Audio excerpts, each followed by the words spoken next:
Hey Tim, how are you today? Hey, how you doing, man? I'm doing good, doing good. So happy to be here. You Yeah, know? yeah. We talked, you and Billy and I. It's been since January, but it seems like a lifetime ago. Yeah, yeah. It's all the stuff that's happened this year just seems like a long time ago. Well, first off, I want to make sure. How's your arm? Is it on the mend? The arm is on the mend. Uh, it's been a week since the surgery. Uh, the sausages, there they go. Woo! Slinging them. That's fine. Uh, Surgeon, total cool guy. Besides the fact that I had to get hurt, every aspect of it has been top notch, fantastic. Luck of the draw. Turns out the surgeon was a YYNOT fan. Had no idea. Seriously. He was Right. cranking YYNOT while he was doing my tendon surgery. That's perfect. Yeah, nice shirt, by the way. What? Yeah. Is this the equivalent of wearing the band shirt to the concert? No, it's just a cool shirt, actually. I'll tell you one thing about these shirts. You can see them from the other side of the room, man. Right. Yeah. But that's like the old famous line when Reagan got shot, and they were wheeling him into surgery, and he looked at the doctor and said, "God, I hope you're a Republican." That's funny. But no, it turned out to be kind of comical almost because I got hurt. The tendon ruptured. The muscle went wherever it wanted to go, and I could still play because I did all those videos for the past 6 weeks with my bicep not attached. I could play the bass. I just couldn't turn a doorknob if I wanted to. Right. Without curling up in a little ball crying. So I went to see the guy. He said he's a musician. He goes, "What do you do?" I said, "I'm a musician too." We got to talking. He's like, "No way, you're in YYNOT, blah." I thought he was just being like a surgeon, a nice guy. Right. So I went back for the second visit, and I'm in the waiting room, and he slams open the door. He goes, "Chemical Burn, my favorite song off the second album. You guys are great." I knew it was right. I knew he was the guy. You're hired. Yep, you're hired. Well, it's been about a year, just over a year since Resonance came out. Like 2 days over a year. Yeah. Yeah. We debuted it on the 19th in Salt Lake City, and it was fantastic. And, it seems like a lifetime, since we put out new music. Or in reality, it's only a year. Yeah.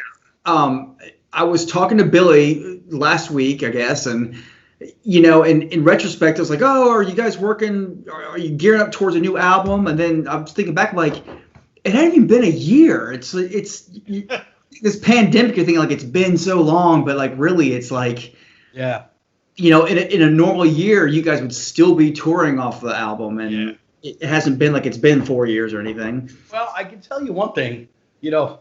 Same thing with the first album.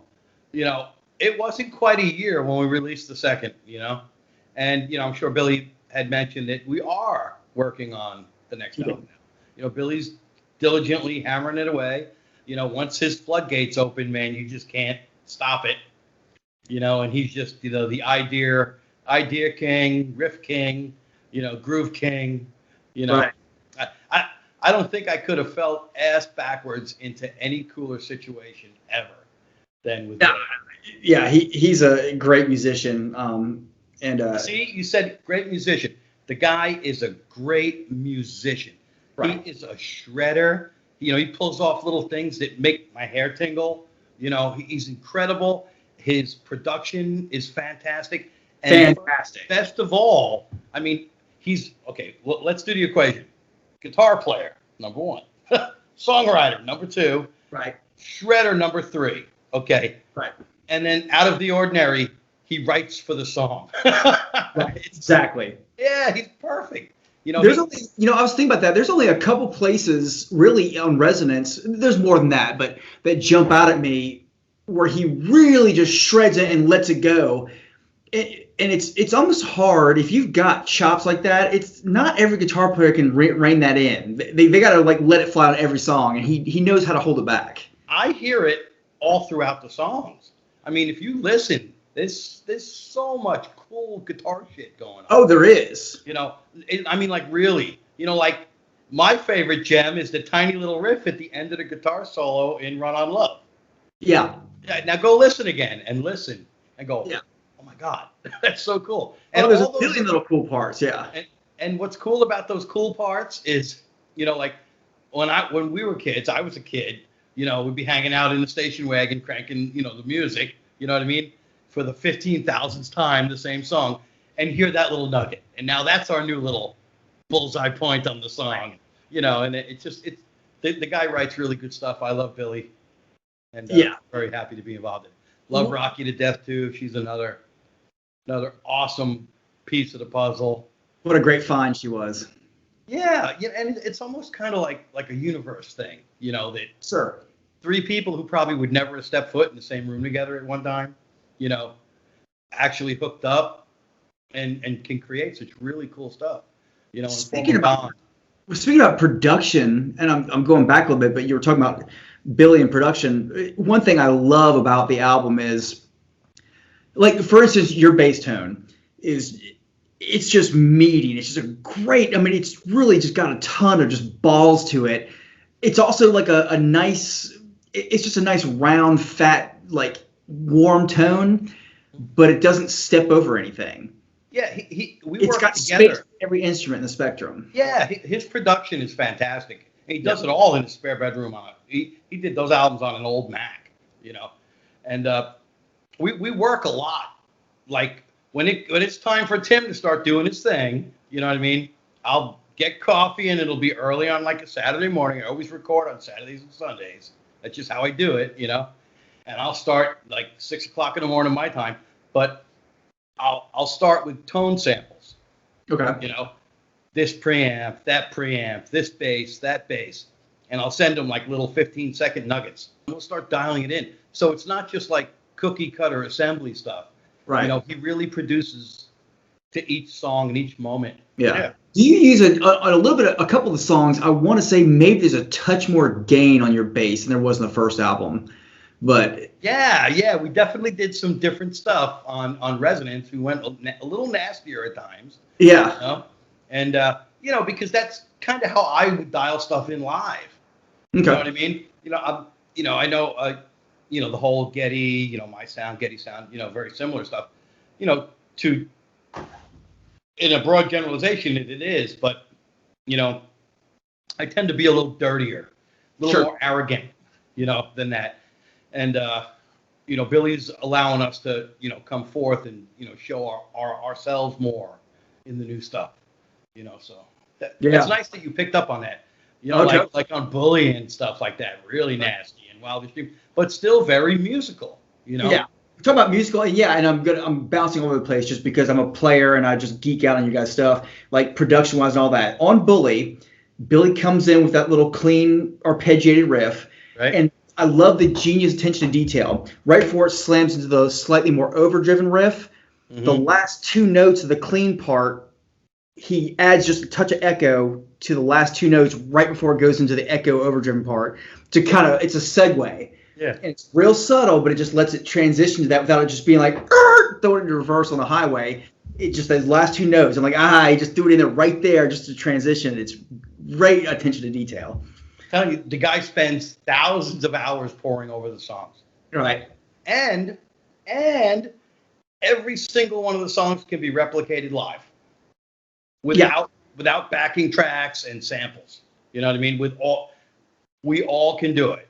So it's so amazing how he can get it to sound so grandiose and huge and layered, but yet all of that can be replicated with one guitar, one bass, a drummer, and me playing keyboards with my feet. Yeah. Yeah. It's an art form. Yeah. Going back to your timeline a little bit, I heard another interview you did, and I had to comment on something. You mentioned that you learned some of your bass the very beginning days of a book, Learn to Play Electric Bass from the Ventures. It was an album. Oh, it was an album. Okay. Learn to play electric bass by ear with the Ventures.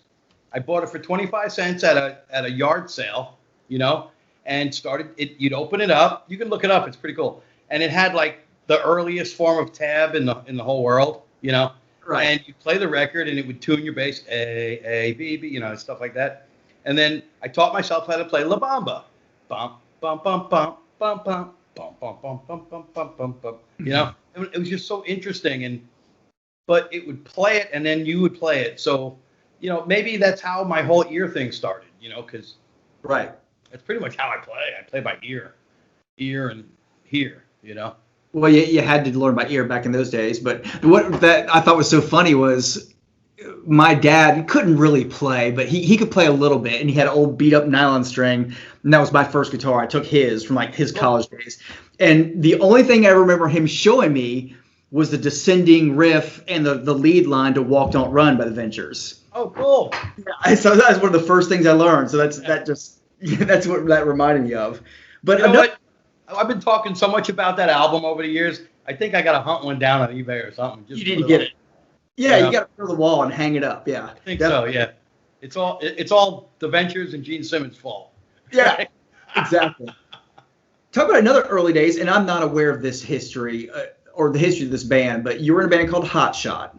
Oh yeah. Mm-hmm. Now, coming out of Long Island, is that correct? Yes. But when I looked them up, they've had some pretty notable names in the ranks of the years. Al Pitrelli. Hot Shot was like the revolving door of Long Island to stardom. Okay. Al Pitrelli, come on, Soraya, Trans-Siberian, Alice Cooper, right. Teddy Cook, Alice Cooper, Yngwie, Dio, Bruno Ravel, Danger, Yeah, that's what I was looking. I was like, I know all these names. Yeah, we were all, the same group of guys from Long Island, and as one would fly off to stardom, one of us, would jump into the chamber and fill in. You know what I mean? And then another one would go, and so basically, Hot Shot was like where you would go on Long Island to get to the next level. It was like the coolest thing, And unfortunately, when I got in, we actually got approached by Nikki Sixx. Okay. And he sent us out to LA to do a bunch of showcases with him and Tommy and stuff like that. And we thought, this is it. We finally really made it, And then, grunge happened, and, it was just over with. And that was around 95, I think. And that was when I hung it up. Yeah. Just didn't play again until like 2012. I was going to ask you about that. When you picked it up, how bad was the curve trying to get back up to speed? The speed was there. It's like it never stopped. You know what I mean? I could pick up the bass and play the Trooper and play, Rush and all that, but I could only do it for like 15 seconds. Okay. Before I'd have the hook, the claw. No, literally, it was crazy. I mean, I still had all the chops, but it was just like I could only do it for a very short amount of time before everything locked up. Yeah, makes sense. But like I do everything, I jump into it.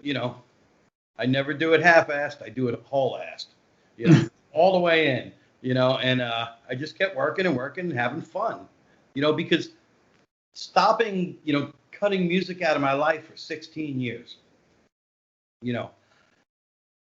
When I started to play again, I had no clue how much I missed it until that moment, and the joy it brought me. And now I'm just a mechanic fixing European cars who would come home and play his bass in front of a camcorder for fun. That's all I was. There was no pressure. There was no gotta be a rock star thing. No, nothing. You know what I mean? So it was nothing but fun. It was like when I was a kid again. Yeah. But look what that's led to. I mean, just getting back into for the pure joy of it's what maybe got you back on the right track, And not for nothing, it's still nothing but the pure joy of it, I'm the happiest I am when I'm on that stage. I'm the happiest I am when I'm playing with Billy and Rocky. It's just it's a happy thing. I think that's just a little bit of wisdom that comes with age, though. Just being able to appreciate things in the now is maybe, something that, what do they always say? Youth is wasted on the young. It's. Yeah, right. Yeah. Oh, they also say the older you get, the faster you work. Right. That's right. No. I think, I'm really in a place now where I really appreciate this, and although it turned into, a real band business / thing, I think the fact that that childlike joy and happiness of it, really is still center stage. Though I'm not making bad business decisions, but it's just my main goal is not to be a rock star. My main goal is to play this music and have fun. Right. And if the rest of it comes along with it and other people like it, it's best. My other main goal is to hang out, shake hands, take pictures with everybody after a show. Right. That is my third favorite part of Why Not shows. I just recently moved from Florida back to New Jersey. Well, not back to New Jersey, to New Jersey. I took a full-time position with Tech 21 NYC, Sans Amps. I'm production manager, and promptly got winged. But I'm here working with them. Best company that I ever could imagine. The only thing that exceeds the quality of the products is the quality of the people. Such a cool company. That's an important part. Yeah, so I'm back here in the tri-state area. I've been diligently trying to find a bad piece of pizza. It's turning out to be impossible. Right. Just saying. And we're just itching to get back on the road when the world comes back to normal. Hey, I want to jump back to the album and touch on your playing it first and how you approach a certain thing. You're a co-writer on the song Blind Luck. Right. The violin solo on that is, not to sound too hoity-toity, but it's just ethereal. It's a great solo. Yeah, cool. Macy Slick, is that right? Yeah, Macy Slick, yeah. So, but your bass line is your bass portion underneath that solo is perfect. Now, how did you approach that? Did you literally just lay down that whole thing as a section and then they're like, with the idea of there being a violin solo over that, or did she lay down a framework for you to go under? I mean, what was the genesis of that? I kind of remember how this went. Yeah. So Blind Luck started with Billy always asked me to send him little riffs, like little 5-second noodles, 10-second noodles. Billy's doing all the writing, but he wants our input. I just don't have the time, especially, when I was in Florida and stuff like that. And plus, I don't want to mess with what's perfect. You know what I mean? The guy's doing a great job. So I'll send him these little things, and sometimes he'll go like, oh, dude, this is cool. So we started to use the intro to Blind Luck, but then what I sent him, he wound up changing it so it would work even better. So he's still cool and still, included me in the writing process. But so that's that. Now that solo section was just like, he'll give me notes. He'll be like, okay, so, he'll message me and go, it's just a jam. It's just a jam section, right. So just, do your thing. I'm going to probably have Macy do this and that and blah, blah, blah, blah, blah. So I go, all right. So I'll listen and listen and listen and listen and then just start cutting a track, And for that particular song, I remember it. I think I just, tried to, in my ear, spot the drum parts, you know what I mean? Because that's what I'll do. Drums are already done when I get them.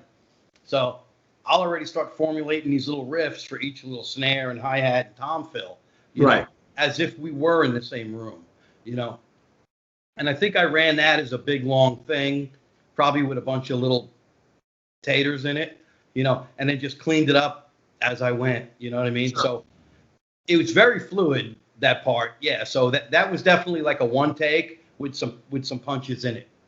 I had no idea what I was doing. I was just playing to the groove and trying to catch the drums as much as I could, Right. Yeah. It came out great. But there were some really cool things in there, like, Yeah. Yeah. Yeah, definitely. It's really cool because it works together, but at the same time, you and the violin are both just kind of going off. It's kind of like an old Cream jam where everybody's doing their own thing, but it makes sense. Kind of like Free Will. Like Free Will. Yeah. Right. But he'll always do that. He'll always encourage me to be myself, and he'll let me know when to let loose, and then he'll let me know when to, pull it in a little bit, So it's great direction with Billy, but he always lets me do whatever I, feel. Yeah. That's what makes it good music. That's what makes a good partnership. Oh, yeah. We definitely got it. I think you might have seen it, but I put up on a couple of our pages and asked some of your fans to ask me questions, and I just picked like 3 of them just to read out kind of at random. Yeah. Yeah. So let's see. The first one was when was the Battle of Hastings? No, I'm just kidding. Oh. No. No, I'm just kidding. Marsupial. Yeah, exactly. Nope, that's not the answer. No. Right. William asked, have you ever played fanned frets, like a bass with a fan frets, and do you have an opinion about it? Bass Central in Orlando had the first dingwall I've ever seen in my life. Okay. I took it off the wall. I played it for about 5 seconds and promptly put it back on the wall. There was no reason to make my job any harder than it needs to be. You know, Right. I'm sure it's awesome for whatever it's awesome for. You know, like the extended range stuff, I guess. Sure. So you can make that E string longer. You know, but at this point, I'm pretty much set in my ways. 4 strings, has to have frets, and there's got to be a Sans Amp somewhere. You know, that's pretty much Right. it. Gotcha.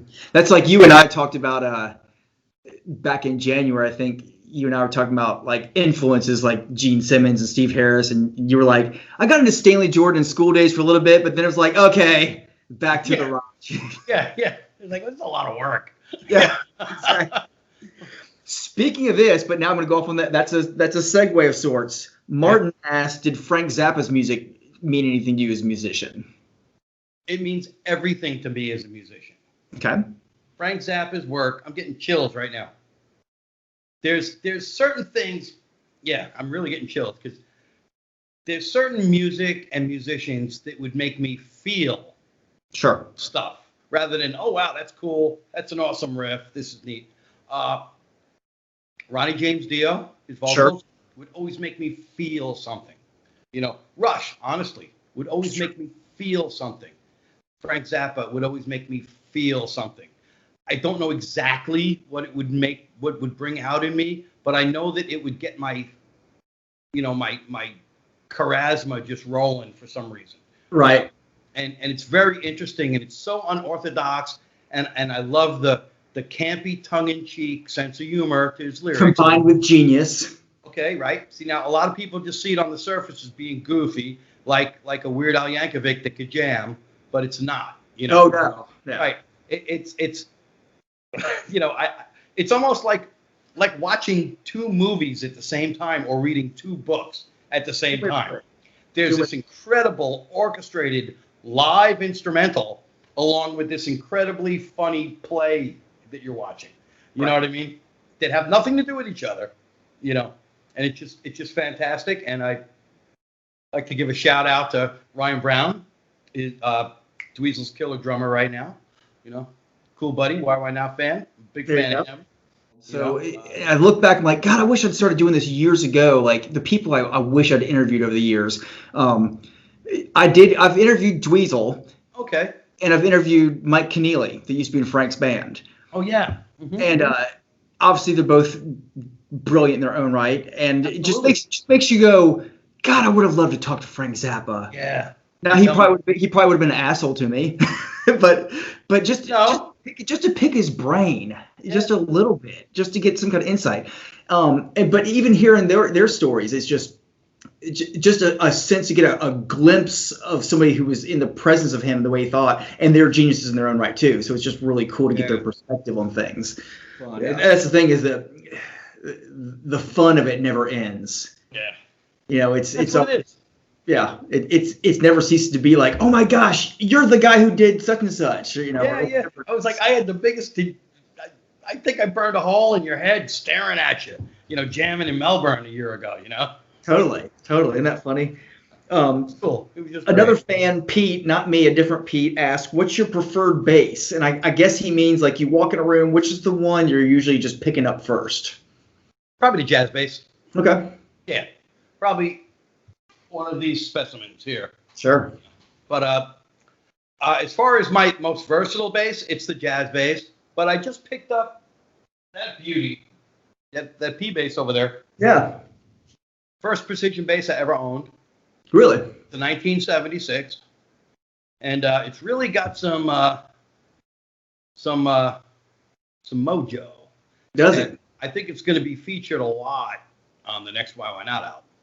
There you go. I wouldn't mind hearing some precision bass from you. Yeah. Yeah, I wouldn't either. I mean, the thing is honky. It's got balls. You know, it just sounds good. It's going to be fun. No, It's very honky. That's what I dial in. That's where I live. A lot of guys like that scoop tone, and the scoop tone sounds great in your bedroom, but as soon as there's a cymbal and as soon as there's a guitar playing, it eats it up. All of a sudden, you're just living in the scoop and there's nothing there. So I boost my mids like ridiculously high, like almost near 2K. Yeah. That allows me to not be loud.